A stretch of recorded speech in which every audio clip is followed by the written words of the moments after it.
Sveiki,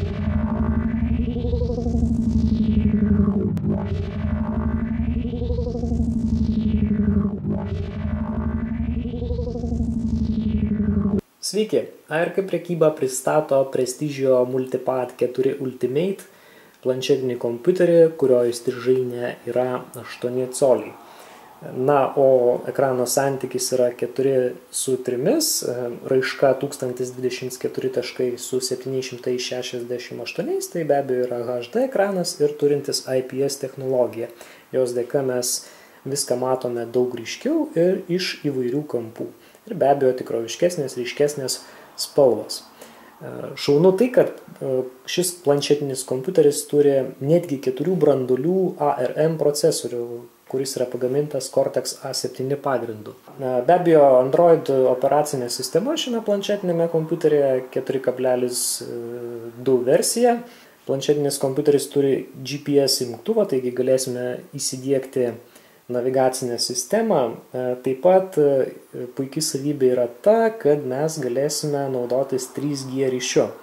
Čia dėsime SIM kortelę ir galėsime netgi skambinti, rašyti SMS-us, na ir žinoma turėti per 3G interneto ryšį. Tai yra labai šaunu.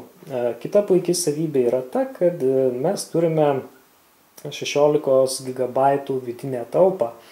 Na, laisvų yra apie 11, tačiau mes dar galime prasiplėsti, žinoma, su SD kortele, netgi 32 GB. Taip pat labai puiku, kad šis planšetinis kompiuteris turi 2 kameras, kurių viena yra netgi 8 megapikselių raiškos. Taigi išeis tikrai gražios nuotraukos darant su šia fotokamera nuotraukas. Kompiuterį netrukus apžiūrėsime iš visų pusių.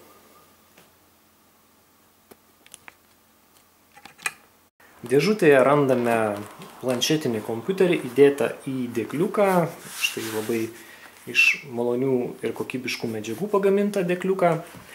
Na, žinoma, instrukcijos ir garantija. Štai čia rasime rozetinį kroviklį, jo galiuką, sudedamąją dalį galima ir taip pavadinti, taip pat USB kabeliuką, kuris jungiasi prie kroviklio. Ir mes jį galime taip pat naudoti duomenims perkelti. Tai dar yra britų rozetėms skirtas galiukas ir OTG kabeliukas, per kurį galėsime prijungti USB laikmenas. Tradiciškai apžiūrėkime planšetinį kompiuterį iš išorės.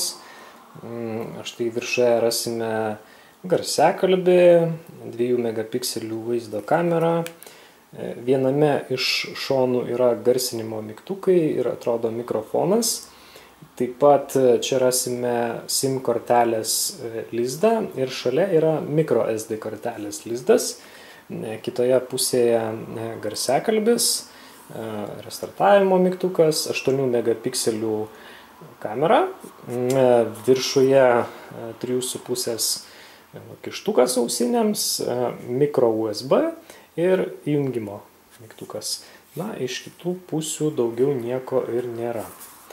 Štai taip atrodo šis planšetinis kompiuteris. Ir trumpai pakalbėkim apie programas. Kaip ir visada, čia rasime daugybę programėlių, kurias paprastai galime rasti daugumoje planšetinių kompiuterių arba telefonų išmaniųjų su Android operacinė sistema. Primenu, čia yra 4.2 versija. Yra be abejo ir kitų programėlių, kurios ne visada būna. Tačiau esminis dalykas yra tas, kad mes galėsime atlikti visus kasdieninius darbus be didelio vargo vien jau su esamomis programėlėmis. Kaip visada, daugiau jų galime įsidiegti per Play Store arba Google Play parduotuvę ir ten mes jų rasime tūkstančius, gal netgi milijonus mokamų ir nemokamų.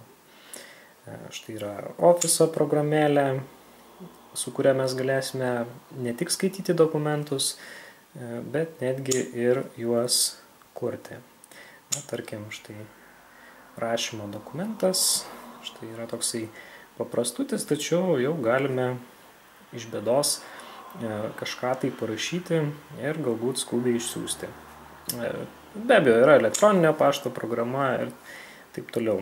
Na ir viena iš be abejo reikalingiausių programų tai yra naršyklė. Štai yra mūsų atidarytas interneto puslapis. Beje, kviečiame tapti mūsų Facebook draugais. Jūs galite tai padaryti tiesiog užėję į mūsų parduotuvę ir paspaudę Facebook nuorodą štai kamputyje. Arba galite tiesiog eiti į Facebooką. Taip pat mes esame ir Google Pliuse, bei kaip matote YouTube'e. Bet pagrindinės šio planšetinio kompiuterio savybės yra tai, kad jis gali skambinti ir rašyti SMS. Štai yra SMS programėlė, čia yra įjungta būtent žinutės rašymas, na ir taip pat yra skambinimo funkcija, štai adresynas labai trumpas, demonstracinės kortelės. Be abejo, kaip minėjau, yra GPS-as, žemėlapiai žinoma neįdiegti, tačiau jos galima įsidiegti.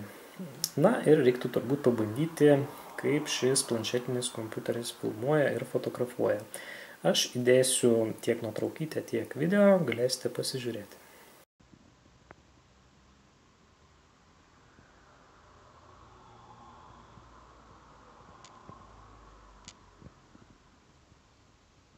Automatinio fokusavimo funkcija.